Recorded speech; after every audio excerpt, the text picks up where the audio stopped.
Hello everyone, आप सभी gardening lovers का मेरे चैनल में स्वागत है। तो आज मैं आप सभी के साथ अपने सनफ्लावर प्लांट की केयर के बारे में डिस्कस करूंगी। मैंने इसे पौध से ग्रो किया है। मैं एक छोटी सी पौध लाई थी और लगभग इससे 1.5 महीने लगे हैं कि इसमें फ्लावरिंग स्टार्ट हुई है। तो आप देख सकते हैं इसमें काफ़ी सारी बर्ड्स आई हुई हैं। ये कह सकते हैं कि ड्वार्फ वैरायटी है, क्योंकि जो सनफ्लावर्स की ये एक वैरायटी आती है। लगभग जायंट फ्लावर होते हैं, काफ़ी बड़े बड़े फ्लावर होते हैं और उनकी हाइट भी 6-7 फीट या 8 फीट तक भी चली जाती है। और इसके साथ ही नर्सरी में आजकल एक जो मतलब प्लांट मिल रहे हैं छोटे छोटे सनफ्लावर के, उसे शायद टेडी बियर या टेडी प्लांट्स ऐसे ऐसे कहते हैं, क्योंकि इसके वो जो फूल होते हैं उनके बीच में ये ब्लैक कलर का स्पॉट देखने को नहीं मिलते हैं, वो इस तरह से नहीं होते हैं।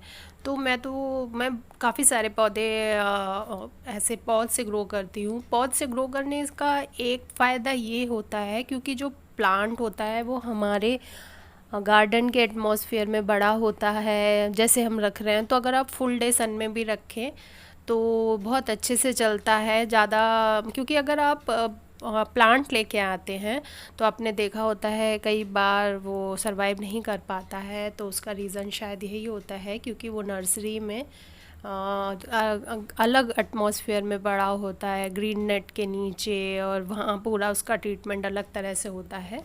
तो मैं ऐसे पौध से और बीज से ऐसे पौधे ग्रो करने से करना थोड़ा अच्छा भी लगता है, और वो अच्छे चलते भी हैं। और इसीलिए मैं मतलब काफ़ी सारे पौधे, मैं ये नहीं कहूँगी कि मैं सारे पौधे पौध से या बीज से ग्रो करती हूँ, मैं भी ख़रीद के लाती हूँ। लेकिन मैं कोशिश करती हूँ कि पौध से, और ये सस्ते भी पड़ते हैं और इन मतलब ये फिर ज़्यादा नखरे भी नहीं करते हैं, क्योंकि आप ये मतलब एक तरह से बोल सकते हैं ये जो जिस एटमॉस्फेयर में इन्हें रहना है ये उसी में ही छोटे से बड़े होते हैं। तो अब ये मैं आप इसकी सॉइल के बारे में बता रही हूँ। देखिए, मैंने अपने बाकी के गर्मियों के पौधे जितने भी हैं उसमें कोकोपीट ऊपर से मल्चिंग की है, लेकिन मैंने सनफ्लावर में नहीं करी है, क्योंकि सनफ्लावर में ओवर वाटरिंग आप का बिल्कुल ध्यान रखें, एकदम ओवर वाटरिंग ना करें। यूजुअली मैं क्या करती हूँ, मॉर्निंग में एक बार पानी दे देती हूँ और शाम के टाइम पे नहीं देती हूँ, फिर से मॉर्निंग में देती हूँ। तो ये देखिए, ऊपर से इतनी ड्राई लग रही थी लेकिन अंदर से सॉइल मॉइस्ट है। और यहाँ साइड में मैंने जो पहले खाद दी थी वो खाद आपको दिखाई दे रही होगी। तो अब मैं सॉइल में फर्टिलाइज़र की अगर बात करूँ तो मैंने जब ये पौध लगाई थी तो इसकी सॉइल मिक्स में 70% गार्डन सॉइल, 10% करीब कंपोस्ट और 20% मैंने सैंड मिलाया था। तो क्योंकि इसकी सॉइल को हमें कोशिश करनी है बिल्कुल भी मॉइस्ट ज़्यादा ना रहे, तभी आपकी फ्लावरिंग जल्दी करेंगे। नहीं तो क्या होगा, अगर थोड़ी सी भी अगर मॉइस्ट बनी रहेगी ज़्यादा, तो क्या होगा कि इस फ्लावरिंग जल्दी नहीं आती है फिर से। और अब मैं आपको बताऊंगी आज कि मैं इस अपने पौधे को कैसे फर्टिलाइज़ करती हूँ। तो ये बिल्कुल ऑर्गेनिक फर्टिलाइज़र है। ये है प्याज के छिलके जो मैंने भिगा रखे हैं, लगभग 1 हफ्ता करीब हो गया है इतने भीगे हुए। तो अब मैं देखिए इस मग में आधा मग करीब पानी ले रही हूँ, जिसमें मैंने फंजीसाइड पहले ही ऐड कर दिया है। और इसमें अब मैं लूँगी 1/4 करीब प्याज के रस का पानी, प्याज के छिलकों का पानी जो फर्टिलाइज़र है, और उसके साथ ही मैं 1/4 जो मग भरूँगी इस बनाना पील फर्टिलाइज़र से। तो ये दोनों, ये जो लिक्विड फर्टिलाइज़र है, एक तरह से पूरा एक बोल सकते हैं, इसमें मैक्रो और माइक्रो न्यूट्रिएंट्स सभी अवेलेबल हैं जो हमारे पौध की ग्रोथ के लिए बहुत ही अच्छे हैं। तो बस मैं इसे ही ऐड करती हूँ। मैं कोई भी केमिकल फर्टिलाइज़र अपने गार्डन में यूज़ नहीं करती हूँ। मेरी जो ज़मीन है वहाँ अर्थ वॉर्म भी है। तो बस अब ये, क्योंकि मैंने इस गमले में 2 प्लांट एक साथ लगा रखे हैं, तो आप सोच रहे होंगे शायद ये नहीं चलेगा, लेकिन ऐसा नहीं है, क्योंकि जो सीजनल प्लांट होते हैं ना, उनकी जड़ें ज़्यादा नहीं जाती हैं। तो अब मैंने जब इसकी गुड़ाई किया था तो आपने देखा होगा एक भी जड़ ऊपर नहीं दिख रही थी।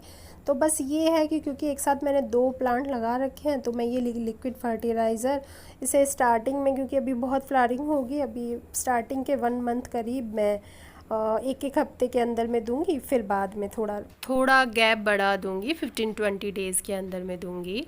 तो सनफ्लावर का सबसे मेन यही है, अगर आपने गमले में लगाया है तो जैसे फर्टिलाइज़र मैंने तो, अगर आप सॉइल बनाते समय दे रहे हैं, अब वो भी अगर ऑर्गेनिक फर्टिलाइज़र, तो वो बहुत स्लो रिलीज़ होता है, और ये सीजनल प्लांट के लिए उतना ही सफिशेंट होता है। लेकिन थोड़ा सा पौधा ग्रो हो गया, तो जैसे मैंने अप्रैल के मंथ में इसको 15 दिन पहले लगभग 1 मुट्ठी खाद जब मैंने सारे प्लांट्स में दे रही थी इसे दी थी, तो वही गुड़ाई के टाइम पे आपने देखा था।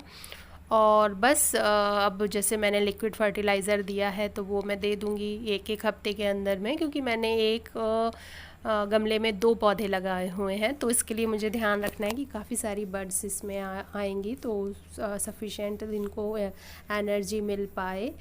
बस पानी का आप ध्यान रखिए, क्योंकि इसमें ओवर वाटरिंग बिल्कुल मत कीजिए। बस सनफ्लावर और ज़्यादा कुछ नहीं मांगता है। अब ये देखिए, एक पौध मैंने अपने इस घर के ही बने ग्रो बैग में लगाया हुआ है, और ये कुछ पौध मैंने अपनी ज़मीन में लगाई थी। तो यहाँ पे मैंने ये पौध पहले लगाई थी, लगभग 5 पौध हैं जो मैंने ज़मीन में लगाई है। ये इसका पहला फूल है, जिसकी अभी मैं डेड हेडिंग या पिंचिंग कर दूँगी। इसे यहाँ से रिमूव कर दूँगी, क्योंकि मैं चाहती हूँ कि मेरा जो पौध है वो अभी अपनी सारी एनर्जी फूल बनाने में लगाए, और मेरा ये जो पोर्शन है गार्डन का, वो येलो सा ज़्यादा नज़र आए, ब्राइट सा। तो आप ये देख सकते हैं, ये जो बाकी की 4 पौधे हैं ये मैंने बाद में लगाई थी, तो ये भी छोटी हैं। तो यूज़ुअली मैं ज़मीन में फर्टिलाइज़र ऐसे जो पौधे लगाती हूँ, ऐसे उनको पर्टिकुलर पौधों के हिसाब से नहीं देती हूँ।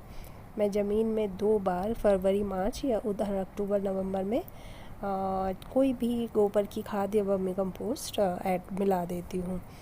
और ये देखिए, ये कुछ पौध हैं जो आई हैं, ये अपराजिता, सदाबहार और तुलसी की काफ़ी सारी पौध ज़मीन में मेरी ग्रो हो रही हैं। तो यही है कुछ केयर टिप्स जो आपको ध्यान में रखनी है। ओवर वाटरिंग बिल्कुल नहीं करनी है, और सनफ्लावर को पूरे दिन की सन में रखना है, ये तो शायद बोलने की ज़रूरत है नहीं। तो ये केयर टिप्स आप गमले के लिए फॉलो कर सकते हैं। अगर आपको मेरी ये वीडियो अच्छी लगी है, please like, share and subscribe my channel, और बेल आइकन ज़रूर प्रेस कीजिएगा, जिससे आपको मेरे आने वाली सभी नई वीडियोस की जानकारी मिलती रहेगी। Thank you for watching my video.